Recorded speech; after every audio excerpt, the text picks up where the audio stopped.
Hello viewers, welcome to my YouTube channel Maths by Mudita, and today I will tell you about the law of exponents. Exponents are the powers. Exponents को power भी बोला जाता है और इनके कुछ law बने हुए हैं, कुछ प्रॉपर्टीज़ हैं, कुछ फॉर्मूलाज हैं जो मैं आज आपसे डिस्कस करने जा रही हूँ. As you can see, the first formula is a raised to power m multiplied by a raised to power n is equals to a raised to power m plus n. Means जब आपके दोनों के base same होते हैं, देखिए ये base होते हैं, जो a इसके अंदर लिखा है ये बेस है, बट पावर्स आर डिफरेंट. यहाँ पे ये ऐसे सेम दो केसेस हैं, बहुत ध्यान से समझिएगा, इसके आगे की एक्सरसाइज इसी पे डिपेंड करती है. जब बेस सेम है और पावर डिफरेंट है तो मल्टीप्लिकेशन में ये प्लस हो जाती हैं powers. Bases are same but powers are different in multiplication, then we will add the powers. For example, अगर आपको दिया हुआ है 2 raise to power 2 multiply by 2 raise to power 3, तो आप देख रहे हैं यहाँ पे बेस सेम है, दोनों का ही बेस 2 है. सो इसकी पावर्स क्या हो जाएंगी, ऐड हो जाएंगी मल्टीप्लिकेशन में. सो ये क्या हो जाता है, 2 इंटू में इन दोनों पावर्स को ऐड कर दिया तो ये आ गया आपका 2 रेज़ टू पावर 5.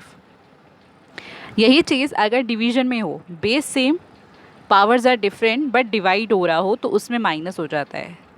एग्जाम्पल, अगर 3 रेज़ टू पावर आपको 10 दिया हुआ है divided by 3 raise to power 4 दिया हुआ है, तो ये आपका हो जाएगा 3 रेज़ टू पावर 10 माइनस 4. ये आपकी पावर्स क्या हो गई, दोनों की माइनस हो गई.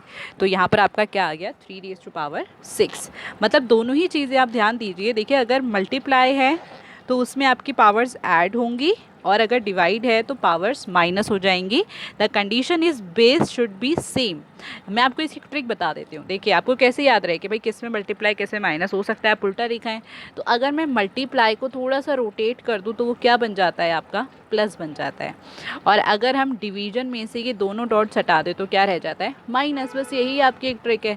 आप अगर मल्टीप्लाई है, बेसिस आर सेम, देन आपको पावर्स ऐड करनी है. डिवाइड के अंदर आपको पावर्स को सब्ट्रैक्ट करना है और जो बेस होता है उसको हम एक बार ही लिख देते हैं. अब ऐसे ही आप देखिए, बेसिस सेम की तो आपने दोनों प्रॉपर्टीज़ पढ़ ली, बट अगर बेसिस डिफरेंट हो बट पावर सेम हो तब क्या करना है.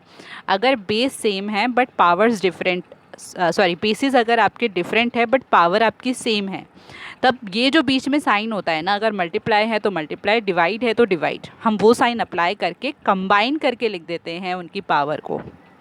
क्योंकि यहाँ पे पावर सेम थी, वहाँ बेस सेम थे तो बेस को एक बार ही लिखा.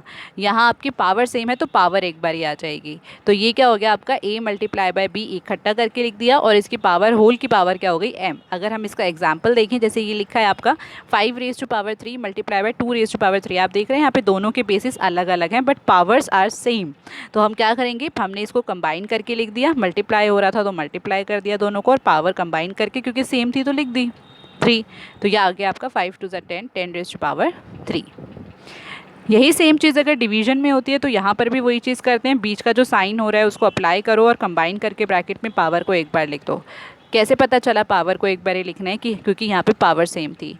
इसमें बेस को एक बार क्यों लिखना था, क्योंकि बेसिस सेम थे. तो यहाँ पर इसका क्या बनेगा, जैसे एग्जांपल है 7 स्क्वायर डिवाइडेड बाय 3 स्क्वायर.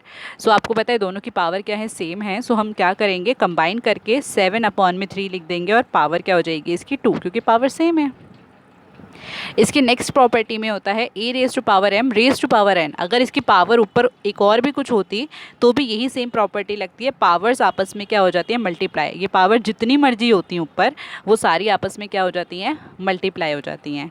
जैसे कि अगर यहाँ लिखा है 5 raise to power 2 raise to power 4, so powers आपस में मल्टीप्लाई होकर क्या बन गई, 5 raise to power 8. For example, अगर आपको ये दिया होता है 2 रेज़ टू पावर 2, इसकी पावर 3 रेज़ टू पावर 4. सो आप पावर्स को आपस में मल्टीप्लाई कर दीजिए. 2 3 ज़ा 6, 6 4 ज़ा 24. सो ये आपका आ जाएगा 2 raise to power 24 is the answer. मतलब पावर जितनी मर्जी हो ऊपर, वो आपस में क्या हो जाती हैं, मल्टीप्लाई हो जाती हैं. इसकी लास्ट प्रॉपर्टी है a raise to power minus m. यहाँ पर क्या है कि अगर पावर कभी नेगेटिव में आ जाए तो हमें क्या करना होगा. अगर पावर नेगेटिव होती है तो जो बेस होता है हम उसको क्या कर देते हैं, रेसिप्रोकल कर देते हैं. जैसे यहाँ पर a था तो इसके नीचे कुछ भी नहीं है, मीन्स 1 है ये, तो ये उल्टा होके क्या बन जाएगा आपका 1 अपॉन a हो जाएगा. सो ये आपका बन गया 1 अपॉन a. इसकी पावर क्या हो गई, m हो गई. पावर पॉजिटिव हो जाती है. इसका एक एग्जांपल भी यहाँ पे लिया हुआ है. जैसे इसमें लिखा है 3 रेज़ टू पावर माइनस 2.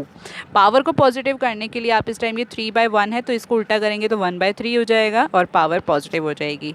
एक और तरीका मैं आपको बताती हूँ. जैसे अगर लिखा हुआ है आपको 2/3 रेज़ टू पावर माइनस 7, तो इसको -7 को पॉजिटिव करने के लिए हम इसको रेसिप्रोकल कर देंगे। सो ये आपका आ जाएगा 3/2 और इसकी पावर क्या हो जाएगी, positive.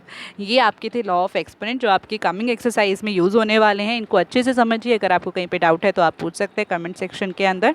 Thank you so much for watching this video.